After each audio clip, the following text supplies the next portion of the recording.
الله الذي يحيي الموتى وهو على كل شيء قدير والصلاة والسلام على سيدنا ومولانا محمد بن عبد الله البشير والنذير والسراج المنير أما بعد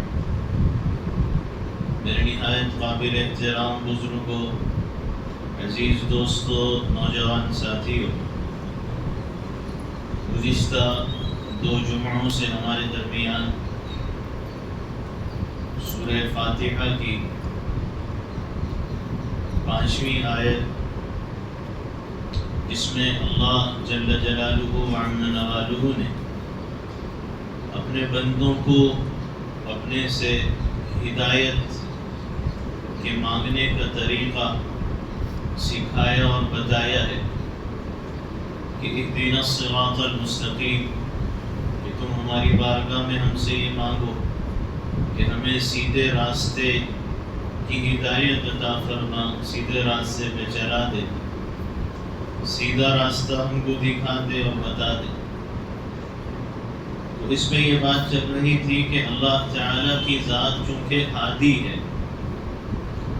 اللہ کے 99 نیمز، اس کے جتنی صفات اور اسماء حسنی ہیں، تو ان میں ایک صفت الہادی ہے، اور ہادی کا مطلب ہدایت دینے والا۔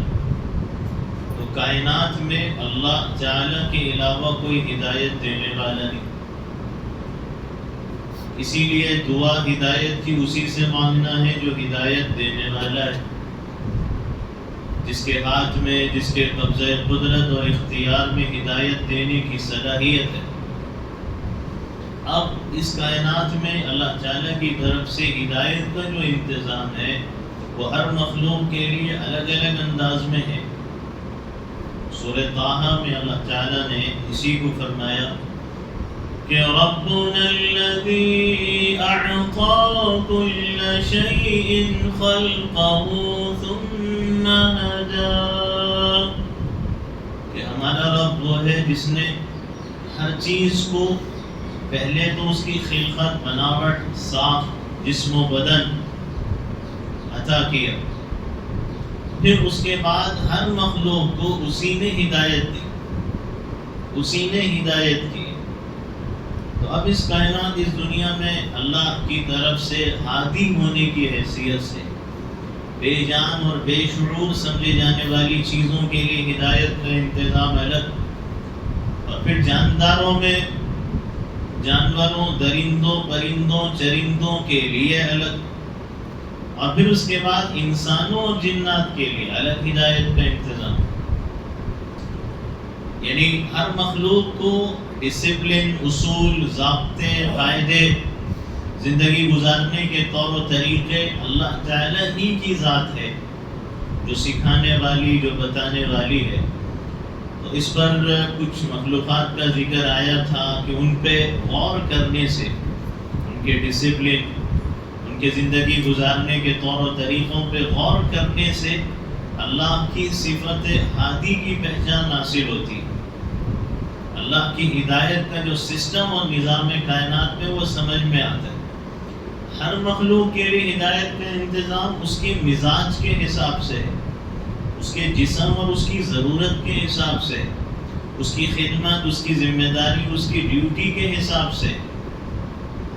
پرندوں کو جیسی ضرورت ویسا ان کے لیے انتظام ہے، درندوں کو جیسی ضرورت ویسا ان کے لیے انتظام، چرندوں کو جیسی ضرورت ویسا ان کے لیے انتظام۔ تو کچھ مخلوقات کا ذکر آیا، اسی میں آپ مزید مخلوقات پہ غور کریں۔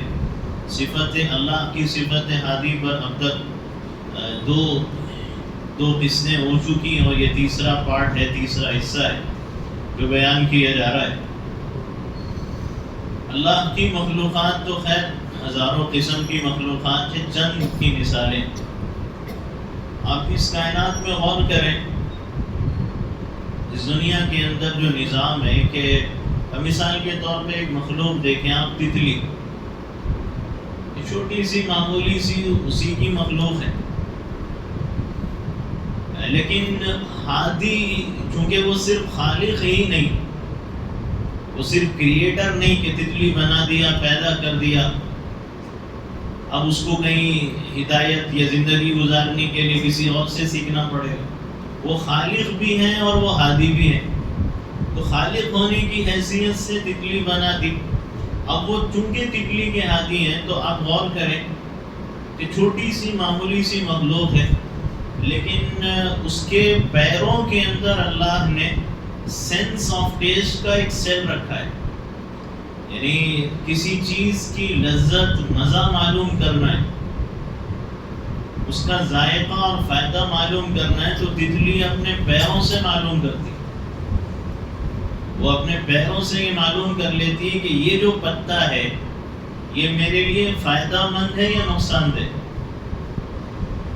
ظاہر سی بات ہے کہ اس کو تو کہیں سے ٹریننگ ملی نہیں ہے، اس سے جانو اور اس سے پہچانو، یہ سیل ہوتا ہے، یہاں سینس ہوتا ہے، یہاں سے ٹیسٹ اور ذائقہ معلوم ہوتا ہے، اور اس کے ذریعے معلوم ہوگا کہ اس میں فائدہ ہے یا نقصان ہے۔ تو اب اس کو ہدایت کرنے والا، اس کو یہ طریقہ سکھانے اور بتانے والا کون؟ اللہ جل جلالہ وعظم نوالہ کی ذات ہے۔ آپ مکڑی ہے، وہ اندھیرے میں جالا دیتی ہے، تو اس کی طرف سے انتظام ہے کہ انسان اندھیرے کے اندر نہیں دیکھ سکتا، لیکن مکڑی اندھیرے میں دیکھ بھی رہی ہے، اندھیرے میں جالا بھی دے رہی ہے، اور کئی ہفتوں تک انسان ایک دن کیا ایک وقت کی بھوک برداشت نہیں کر سکتا، اور کچھ دن گزر جائیں تو انسان کو موت آ جائے، لیکن یہ مکڑی کئی ہفتوں تک بھوکی رہ سکتی ہے اور اس طرح وہ اپنی زندگی گزار رہی ہے۔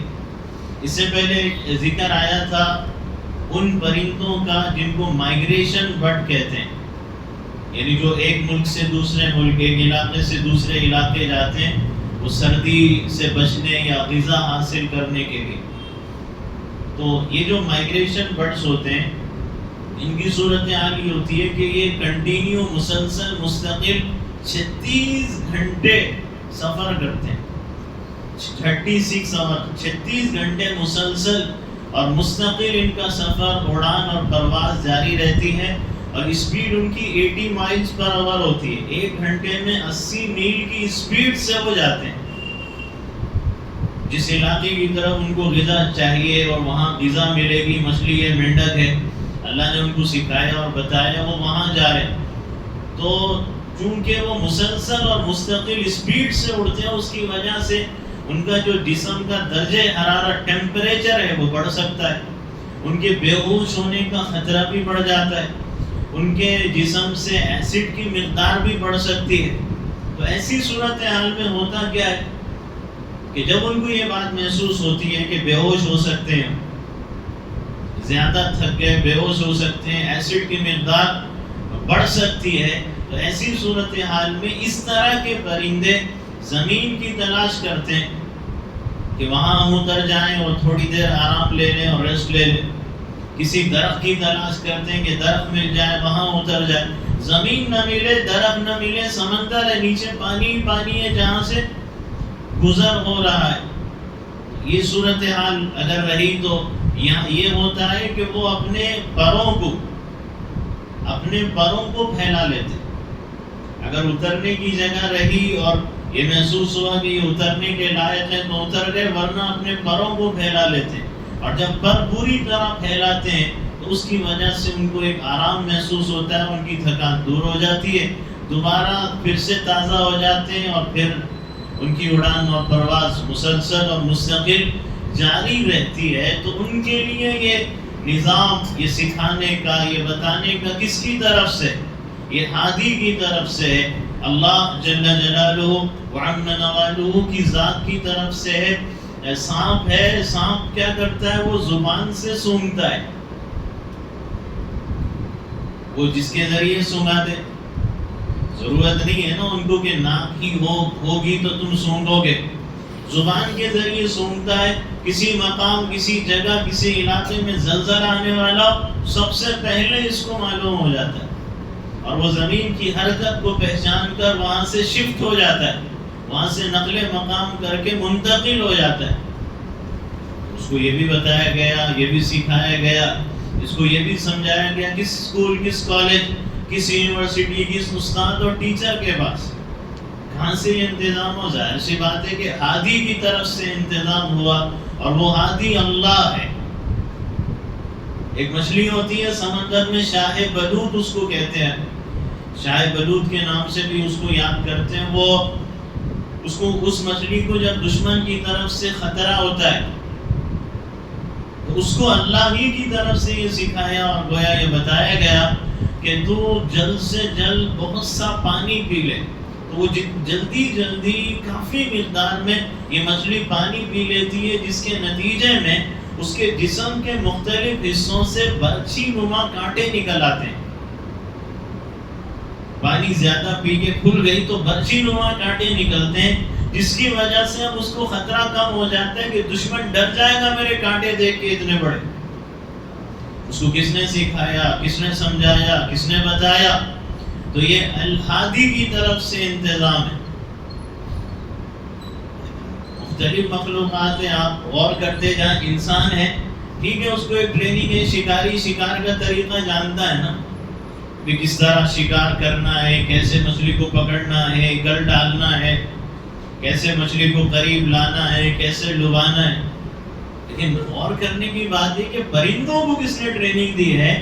بعض پرندے وہ ہیں جن کی خوراک مچھلی ہے، جیسے انسان کی بھی خوراک ہے. اب انسان تو ٹھیک ہے، ٹریننگ ہے، اس کو جائے گا پکڑ لے گا. لیکن یہ پرندے جن کی خوراک اور غذا مچھلی ہوتی ہے، وہ مچھلی کا شکار کرنے کے لیے ایک طریقہ یہ اختیار کرتے ہیں کہ وہ کیڑا منہ میں پکڑ کے لاتے ہیں یا کیچوا منہ میں پکڑ کے لاتے ہیں اور لا کر پانی پہ چھوڑتے ہیں.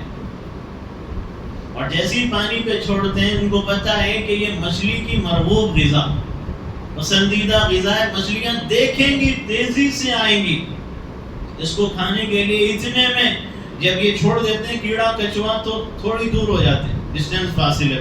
اب مچھلیوں کا جھنڈ گروپ آ کے جمع ہو جاتا ہے کیڑا کیچوا کھانے کے لیے. اچانک یہ پرندے اٹیک کرتے ہیں اور شکار کر لیتے ہیں. ان کو کس نے ٹریننگ دی؟ جیسی ضرورت ہے ویسا ان کے لیے انتظام ہے، اور یہ انتظام ہادی کی طرف سے ہے.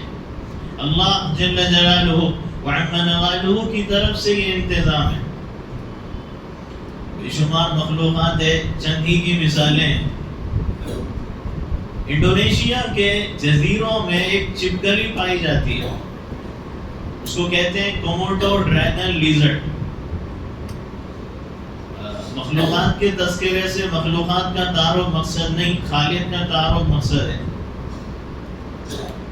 تو یہ جو کوموڈو ڈریگن لیزرڈ ہوتی ہے، یہ دم سے ملا کر 10 فٹ تک کی ہوتی ہے، اور اس کا 150 kg ویٹ ہوتا ہے. اور یہ جو چپکلی ہوتی ہے، اس کے ایک تھوک میں 58 قسم کے بیکٹیریا ہوتے ہیں. 58 ٹائپس آف بیکٹیریا ایک تھوک. یہ زیادہ دوڑ نہیں سکتی، یہ چپکلی بھاگ نہیں سکتی. تو یہ کرتی کیا ہے کہ مختلف پانی کے گڑھوں کی طرف پھرتی ہے، وہاں اپنا تھوک چھوڑتی ہے. جگہ جگہ الگ الگ گڑھوں میں جاتی ہے، وہاں تھوک چھوڑتی ہے، چلی جاتی. اب نتیجے میں ہوتا ہے کہ ان پانی کے گڑھوں کی طرف جانور آ رہے ہیں، پرندے آ رہے ہیں پانی پینے کے لیے. تو جیسے وہ جانور اور پرندے پانی پیتے ہیں تو 2 سے 3 گھنٹے کے اندر بے ہوش ہو جاتے ہیں. یا یہ چپکلی یہ کرتی ہے کہ سامنے نظر آیا کہ بھینس ہے، بکری ہے، اس نے آتے ہوئے دیکھ لیا تو تیزی سے آگے بڑھ کے ایک تیز ڈنک ان کے جسم پہ مارتی، ڈنک مار کے چھوڑ دیتی. اور جیسی تیز ڈنک مارتی ہے تو نتیجے میں شروع میں تو ان جانوروں کو محسوس نہیں ہوتا، آہستہ آہستہ 2 سے 3 ہفتے کے اندر وہ زہر اس کے تھوک کا، اس کے ڈنک کا ان بڑے بڑے جانوروں کے جسم میں پھیلتا ہے. اور تیسرے ہفتے کے اندر وہ بیمار اور کمزور ہو کے گر جاتے ہیں. مرتے نہیں، گر جاتے ہیں. اتنے مریل ہو جاتے ہیں کہ قابل نہیں ہوتے اٹھ کے چلنے پھرنے کے. اب یہ مسجد گلی ان کی تلاش میں جاتی ہے کہ کہیں نہ کہیں تو ہوں گے. 2 سے 3 ہفتوں کے مہمان تھے، کہیں نہ کہیں تو ہوں گے، اب تلاش میں جاتی، اور جب تلاش میں جاتی ہے تو گرا ہوا پاتی ہے، اٹھنے بھاگنے دوڑنے کے لائق قابل نہیں پاتی، اس کے ساتھ اور 2-3 چھپکلیاں اس طرح کی آ جاتی ہیں اور آپ کے ان جانوروں کو کھا لیتے ہیں، ان پرندوں کو کھا لیتے ہیں۔ یہ 20 انڈے دیتی ہے، 7 سے 8 مہینے کے اندر اس کے انڈے سے بچہ پیدا ہوتا ہے۔ یہ زمین کے سوراخوں میں بھی انڈے دیتی ہے، اسی طرح گھونسلوں کے اندر بھی انڈے دیتی ہے۔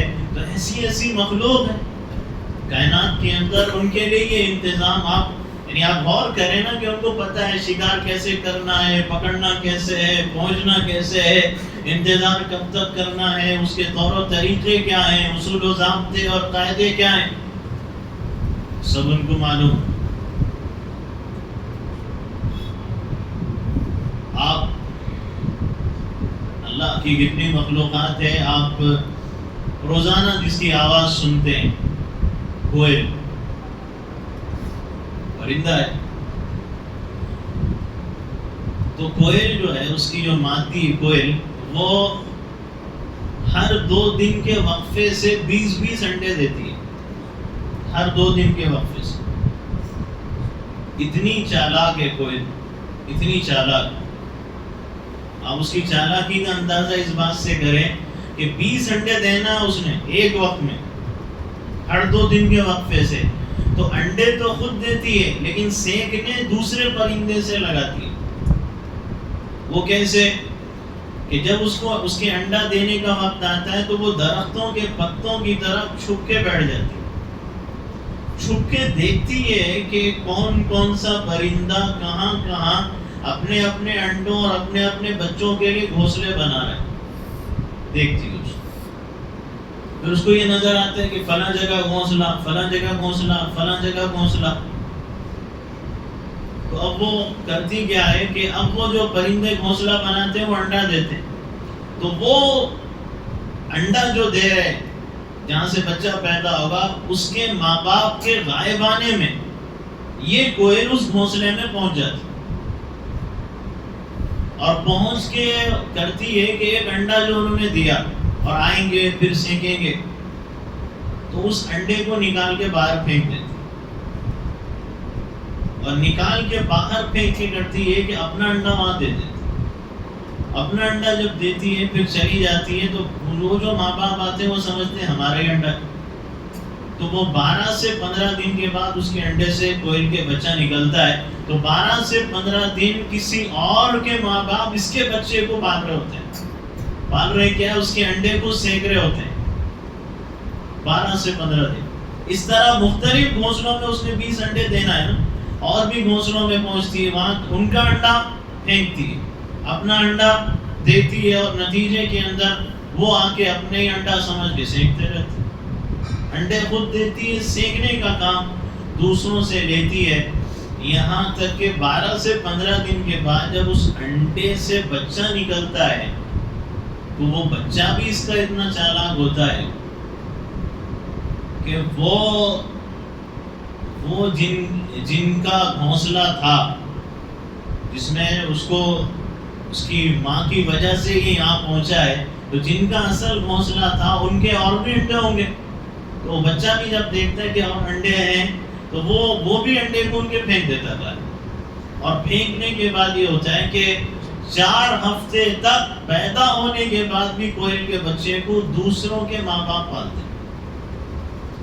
4 ہفتے تک یہ سمجھ میں نہیں آتا چھوٹا ہونے کی وجہ سے کہ کس کا بچہ ہے، 4 ہفتے کے بعد محسوس ہو جاتا ہے یہ کبوتر کا نہیں ہے، یہ کوئل کا ہے، یہ چڑیا کا نہیں، یہ کوئل کا ہے۔ تو جیسی اس کو یہ احساس ہوتا ہے، بچے کو وہاں سے اڑان پڑ دیتا ہے، وہاں سے وہ بچہ نکل پڑتا ہے، چل پڑتا ہے۔ تو آپ دیکھیں یہ سارے طور و طریقوں سے واقف ہے، اپنی زندگی گزارنے کے اصول، ضابطوں، قاعدوں، یہ ہر چیز سے واقف ہے، ہر چیز کی واقفیت رکھتے ہیں۔ تو یہ صورتحال ہے۔ اچھا آپ غور کریں، عام طور پہ ہم تو خیر مخلوق کا تذکرہ ان کے تذکرے کی حد تک کرتے ہیں، یعنی یا تو مخلوق کی خوبی بیان ہو جائے گی یا اس کا جو نقصان ہے وہ بیان ہو جائے گا، بس ہماری جو سوچ سمجھ ہے وہ عقل یہیں تک محدود ہے۔ ہم خالق تک پہنچتے نہیں. ہم یہ نہیں سوچتے کہ یہ نظام کس کی طرف سے ہے, یہ انتظام کس کی طرف سے ہے. کیونکہ ہماری عادت ظاہر پرستی کی ہے, جو نظر آ رہا ہے بس وہی سب کچھ ہے. اس کے پیچھے کس کی قدرت کار فرما ہے, کس کا حکم ہے, کس کا نظام اور کس کا سسٹم ہے. مچھر کو آپ دیکھیے کرتا کیا ہے, جسم کے جس حصے پہ اس کو ڈنک مار, جہاں پہ اس کو خون چوسنا ہے, تو پہلے وہاں بیٹھتا ہے اور بیٹھ کے ایک مادہ چھوڑتا ہے, اپنے اندر سے ایک مادہ ہوتا ہے خاص, وہ اس جگہ پہ چھوڑتا ہے. اور چھوڑنے کے بعد جب وہاں پہ ڈنک مارتا ہے تو اس جگہ کا خون پتلا ہو جاتا ہے. نتیجے میں اس کے لیے اس خون چوسنا آسان ہو جاتا ہے. اگر ہماری اسکن میں, جلد میں کوئی سوراخ ہو جائے تو کیا ہوگا, خون جم جائے گا, وہاں کا خون تو گاڑھا ہو جائے گا نا. لیکن یہ مادہ چھوڑ رہا ہے, ڈنک مار رہا ہے, جب تک اس کی سوڑ یہاں رہے گی تب تک وہ خون پتلا رہے گا. اس کی سوڑ ہٹ گئی تو خون پھر اپنی اصلی حالت واپس آ جائے. اس کو تو کوئی عقل نہیں, نہ کوئی فہم سمجھ دماغ تو نہیں ہے اس کو, لیکن اس کو پتا ہے کہ میری غذا, میری خوراک یہاں ہے اور اس کو حاصل کرنے کا طریقہ, راستہ یہ ہے, اس کو یہ پتا ہے. تو یہ اپنی زندگی گزارنے کے طور و طریقوں سے یہ سارے واقف ہیں, یہ سب جانتے ہیں کہ کیسے ہمیں اپنی زندگی کو گزارنا ہے. اب مرغی کا بچہ ہے, وہ پیدا ہونے کے چند گھنٹوں میں اپنی ماں کی طرح اپنی چونچ اٹھا کر, منہ اٹھا کر, جیسے ماں پانی پی رہی ہوتی اسی انداز میں وہ بھی پانی پی رہا. اس کو کس نے بتایا, اس کو کس نے سکھایا, اس کو کس نے سمجھایا. اب پرندوں کا جو بچہ انڈے سے باہر نکلتا ہے,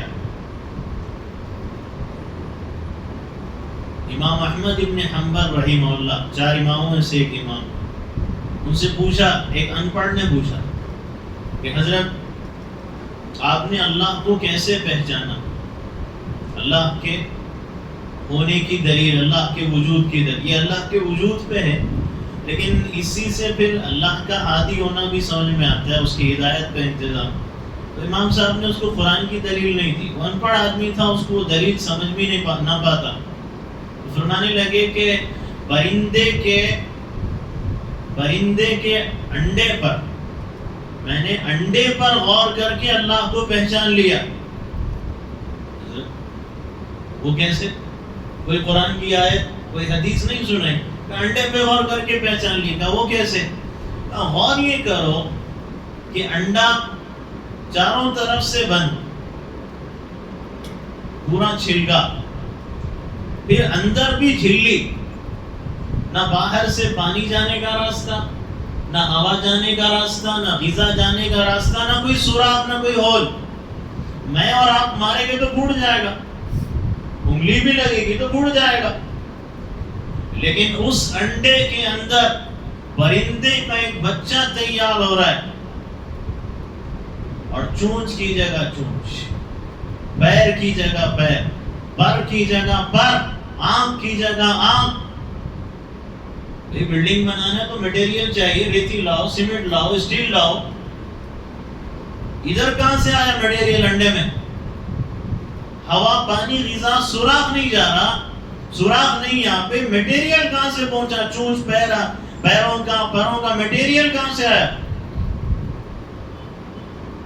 پھر 21 دن ہو گئے, 21 دن ہو گئے. اب اس کے باہر نکلنے کا وقت ہے, تو میں آپ ماریں گے تو پھوٹ جانا ہے انڈے نے. تو ہوتا کیا ہے, اس کی چونچ کے اوپر ایک نوکدار ابھرا ہوا حصہ, یہ اللہ پیدا کر دیتا. کیوں؟ باہر نکلنا ہے. تو باہر نکلنے کے لیے کیا چاہیے؟ نوک چاہیے. اب یہ نوک سے انڈا اندر سے پھوڑتا ہے, کیوں؟ پھوڑتا ہے, باہر نکل جاتا. اور پھر اس کے بعد غور کرو، پیدا ہو گیا، اس کو کس نے بتایا، کس نے سمجھایا کہ وہ مٹی کے ذرات میں اور کنکروں میں سے مٹی کا ذرہ نہیں کھاتا، وہ کنکر نہیں کھاتا، وہ مٹی کے ذرات اور کنکروں میں دانا اٹھا کے کھاتا ہے۔ فرمانے لگے میں نے اس پہ غور کر کے اللہ کو پہچان لیا، کوئی نہ کوئی تو ہے، اور وہ کون ہے؟ وہ اللہ جل جلالہ وعظم نوالہ کی ذات ہے، اس کی طرف سے یہ انتظام ہے نا ہدایت کا، بتانے کا، سکھانے کا، ایسے کھاؤ، ایسے پیو، یہ تمہاری غذا، یہ تمہاری خوراک، اسی نے بتایا، اسی نے سکھایا، اسی نے سمجھایا۔ تو اللہ کی ذات ہادی ہے۔ تو یہ مختلف مخلوقات پہ ہم غور کریں تو اللہ کی جو نظام اور سسٹم ہے ہدایت کا، یہ سمجھ میں آتا ہے، اور اس سے پھر یہ بات یقینی طور پہ سمجھ میں آتی ہے کہ جب ہر مخلوق کے لیے ہدایت کا انتظام اس کی طرف سے، تو پھر ہمارے لیے ہدایت کا انتظام کسی اور طرف سے نہیں ہو سکتا، ہمارے لیے بھی ہدایت کا انتظام اسی کی بارگاہ سے ہوگا، اسی کے دربار سے ہوگا۔ اور جیسے وہ ہر مخلوق کو ہدایت دیتا ہے، میری اور آپ کی ہدایت بھی اسی کی طرف سے ہوگی، اس لیے اگر مجھے ہدایت چاہیے تو اسی سے مانگنا ہوگا۔ لیکن تڑپ، لگن، شوق، دلچسپی، توجہ، دھیان سے مانگو، اللہ تم کو بھی ہدایت عطا فرمائے گا۔ اس لیے کہ جب اس نے تمہارے لیے سمندروں میں، ریگستانوں میں تاروں کا انتظام اوپر کر دیا کہ جب تم سمندر ریگستان سے گزرو، راستہ، روٹ، لوکیشن معلوم نہ ہو تو تاروں کے ذریعے معلوم کر لو۔ یہ تو تمہارے جسم کے لیے انتظام ہے، تو تمہاری روح کے لیے بھی انتظام پھر کرنے والا وہی ہے۔ تمہاری روح کی غذا کا انتظام کرنے والا وہی ہے، تو اسی سے مانگو سیدھا راستہ، سچا راستہ، ہدایت کا راستہ، کہ اے اللہ بھٹکنے سے، گمراہی سے، بہکنے سے بچا لے۔ اے وہ اللہ جو پرندوں کو شام کے وقت واپس لاتا ہے، وہ پرندے جو اپنے ایریوں سے نکلے تھے، اپنے درختوں اور باغوں سے نکلے تھے، اپنے زمین کے مختلف حصوں سے نکلے تھے، اپنے گھونسلوں کے پاس سے نکلے تھے، دانہ چگنے، غذا حاصل کرنے، پیٹ بھرنے، ان کی شام کو واپسی کا وقت ہے، گزارے شام کو، واپس کہاں جانا ہے؟ وہی لوکیشن، وہی ایڈریس اور وہی رخ پہ۔ مجھے اور آپ کو اگر فصلان سے جانا ہے، احمد نگر، سید نگر، تو نام ہے نا بھائی، پہنچ جاؤں گا، نام سے پہنچ جاؤں گا، کسی سے پوچھوں گا نہیں معلوم ہوگا، پہنچ جاؤں گا۔ اب تو گوگل میپ کا دور ہے، ڈالو میپ آن کرو، پہنچ جاؤ، جس کو جو نہیں جانتا نام۔ لیکن ان پرندوں کے جن درختوں پہ گھونسلے ہیں، ان درختوں کا بتاؤ کیا نام ہے،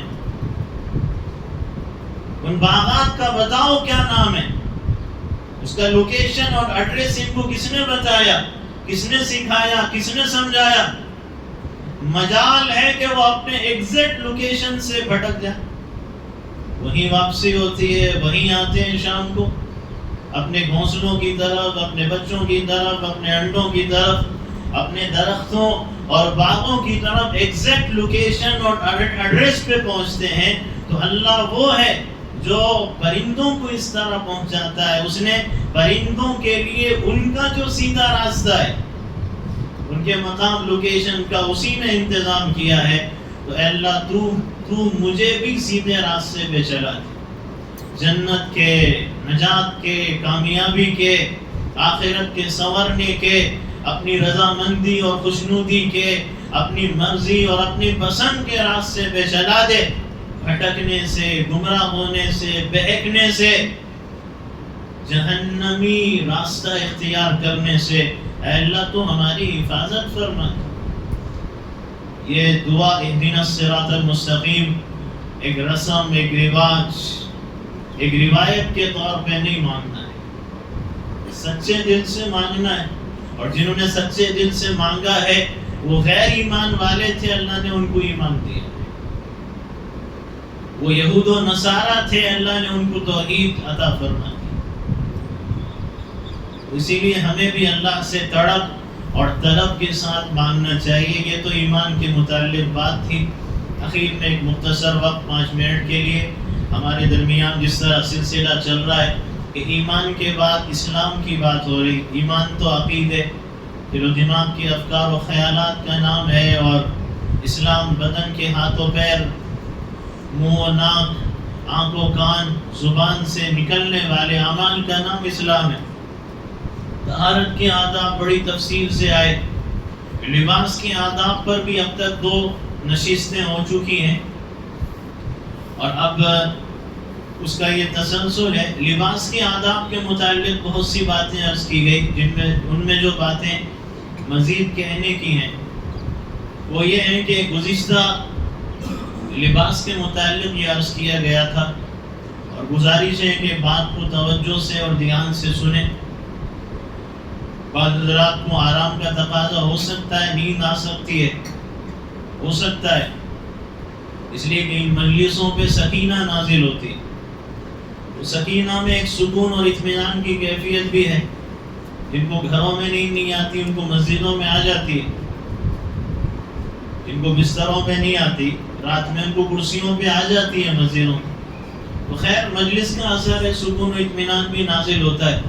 اس لیے اگر کسی کو تقاضا ہو آرام کا تو آنکھیں مل لیں، نیند لگ گئی تو خدا را شرمندگی محسوس نہ کریں، باوضو ہو کے دوبارہ آ جائیں، لیکن بات کو توجہ دھیان سے سنیں۔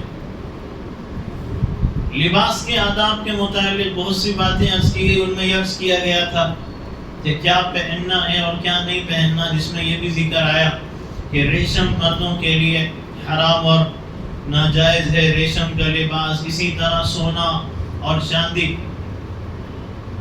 سوائے انگوٹھی کے اس کی بھی ایک مقدار ہے، لیکن سونا چاندی اس کے علاوہ پہننے کی اجازت نہیں۔ لیکن صورتحال مسلمانوں میں چاندی تو چاندی، وہ گلے میں جو چاندی ہے وہ تو ہے، اس کے علاوہ بھی بعض جگہوں میں یہ دیکھا جاتا ہے بعض لوگوں کے یہاں کہ سونے کی انگوٹھی پہنی جاتی ہے اور گفٹ میں دیتے ہیں۔ رسم میں گھڑی پہناتے ہیں اکثر لوگ، کوئی کچھ دیتا ہے۔ بعض لوگ سونے کی انگوٹھی پہناتے ہیں داماد، حرام ہے، ناجائز ہے، تو کوئی اجازت نہیں اس کے استعمال کی۔ تو نہ تو لڑکی والوں کو اس طرح کرنا چاہیے، نہ لڑکے والوں کو، اور صاف منع کر دینا چاہیے۔ اگر کوئی کہے کہ ہم آپ کو انگوٹھی سونے کی دینا چاہتے ہیں، صاف منع کر دیں، صاف انکار کر دیں، یہ ہمارے لیے حرام ہے اور ہمارے لیے ناجائز ہے۔ اسی طرح لباس کو استعمال کرتے وقت یہ ذہن میں رہے کہ رسول اکرم صلی اللہ علیہ وسلم کی یہ سنت ہے کہ آپ جو چیز استعمال کرتے تھے اس کو جھٹک کے اور جھاڑ کے استعمال کرتے تھے۔ کپڑے ہیں آپ کے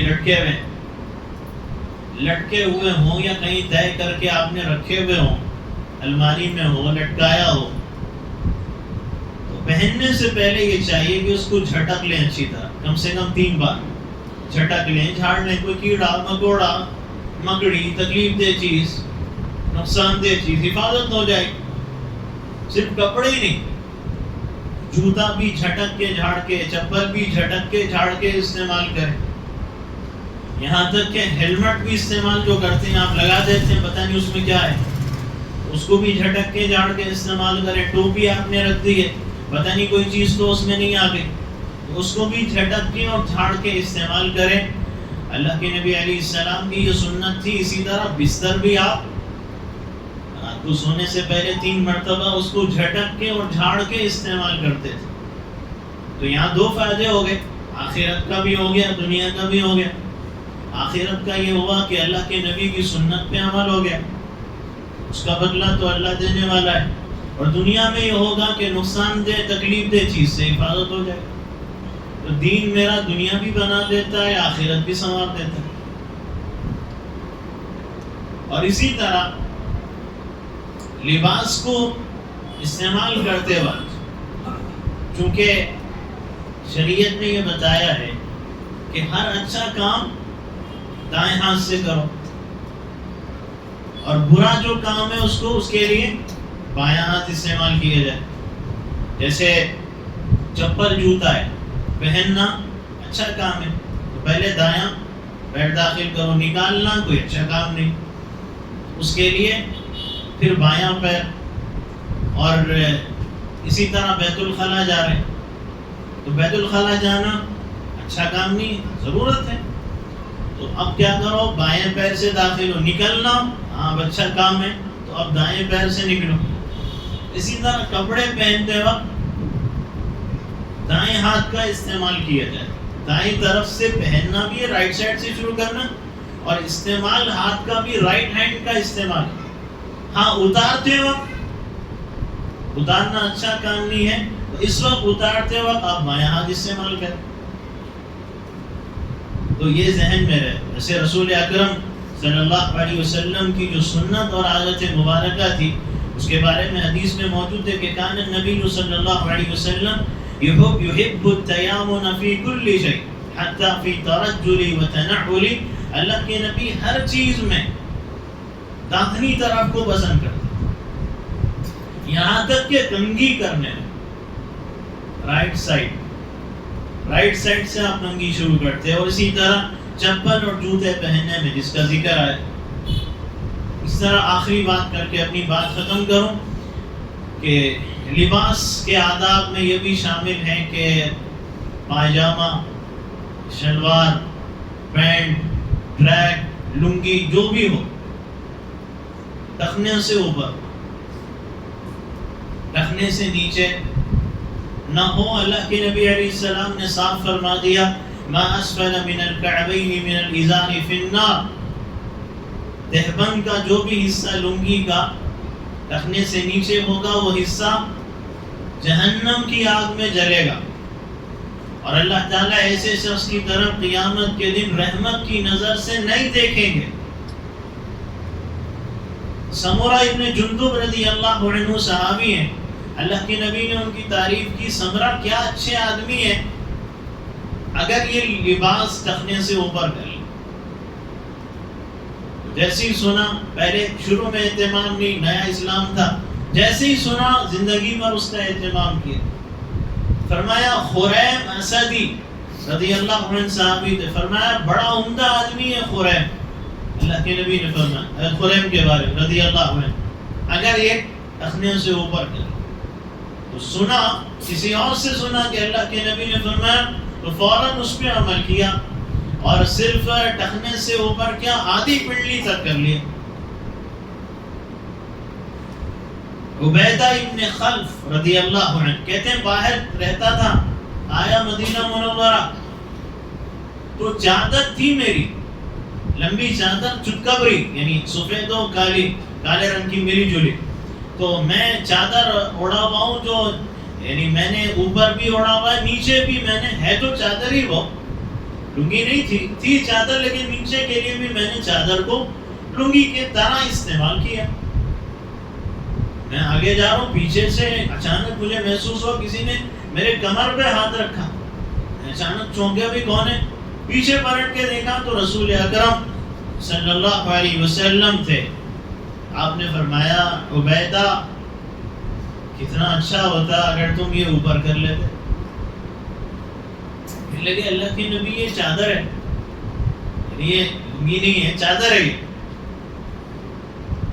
اسی سے پتہ چل جاتا ہے نا کہ کوئی یہ نہ کہے کہ صاحب صرف نیچے کے لیے جو لباس استعمال ہوتا ہے جیسے لنگی، پینٹ، پیجامہ اس کے لیے ہے، تو اس سے سمجھ میں آ جاتا ہے کہ اگر جبہ بھی پہنو تو وہ بھی ٹخنے سے اوپر ہونا چاہیے. اس حدیث سے سمجھ میں آتا ہے. تو وہ کہہ رہے ہیں کہ اللہ کے نبی یہ چادر ہے، یہ مطلب یہ لنگی تو نہیں ہے.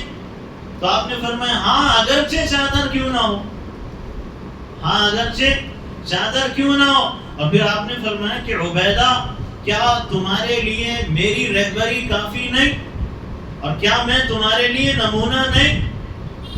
کہنے لگے رسول اکرم صلی اللہ علیہ وسلم بے شک آپ ہمارے لیے کیا سب پوری امت کے لیے نمونہ ہے. اور کیا کیا، لمبی تھی، لمبی ہے کیا کیا؟ گئے اور قینچی سے کاٹا اتنا حصہ جتنا ٹخنے سے نیچے جا رہا. ایسا اہتمام اور ایسا عمل صحابہ نے کیا. اللہ کے نبی نے ایک موقع پہ ایک شخص کو دیکھا چادر گھسیٹی جا رہی ہے، گھسٹ رہی ہے، تو اللہ کے نبی نے فرمایا ارفع ازارک فإنه اتقى وانقى، فرمایا اپنی لنگی تہبند اوپر کر لو، اس لیے کہ اس سے دو فائدے ہیں. ایک تو کپڑے تمہارے صاف رہیں گے، دوسرا فائدہ کہ یہ زیادہ تقوی اور پرہیزگاری کا ذریعہ ہے. تقی پرہیزگار آدمی پہچانا جاتا ہے نا، تو تقوی پرہیزگاری ہوگی تو ظاہر سی بات ہے عمل کرو گے، تو نہیں ہوگی تو نہیں کرو گے. پھر تمہارے کپڑوں کی حفاظت ہوگی، میل کچیل سے گھسڑنے کی وجہ سے کپڑے خراب ہو سکتے ہیں، یہ فائدہ دنیا کا مل گیا. اور پھر جو غرور اور تکبر کی نیت سے لٹکائے گا اس کے لیے تو اور زیادہ بڑا عذاب ہے، کیونکہ پہلے دور کے اندر عرب جتنی لمبی گھسٹتی جاتی تھی اتنا ہی بڑا آدمی سمجھتے تھے اس کو. تو اگر کوئی غرور اور تکبر سے لٹکائے گا تو وہ اور بڑا مجرم بن جائے گا. تو نہ غرور اور تکبر کی نیت سے اجازت ہے، نہ بغیر غرور اور تکبر کی نیت کی اجازت ہے. تو کسی حال میں اس کی اجازت نہیں، تو اس کا خیال کرنا چاہیے. ہاں عورتوں کے لیے نہیں ہے، خواتین جو ہے وہ ٹخنوں کے نیچے پہنے گی اور ٹخنوں کے نیچے پہن سکتی ہیں، مگر خواتین اپنے کپڑوں میں اس بات کا خیال رکھیں کہ جیسے برقع بھی اگر ان کا ہے یا ان کا شلوار پائجامہ ہے تو ٹخنوں سے نیچے بے شک رکھ سکتے ہیں، مگر اتنا بھی نہ رکھیں کہ گھسٹتے ہوئے جا رہے ہیں. وہ برقع گرد و غبار اور دھول میں خراب ہوتا جا رہا ہے، پائجامہ شلوار گرد و غبار دھول میں خراب ہوتا جا رہا ہے، گھسٹتا ہوا جا رہا ہے. تو اس کا خیال ان کو بھی کرنا چاہیے، کیونکہ یہ جہاں لباس کے آداب میں شامل ہے وہاں طہارت اور پاکیزگی کے لحاظ کے اندر بھی شامل ہے. باقی باتیں انشاءاللہ آئندہ تسلسل سے آتی رہیں گی.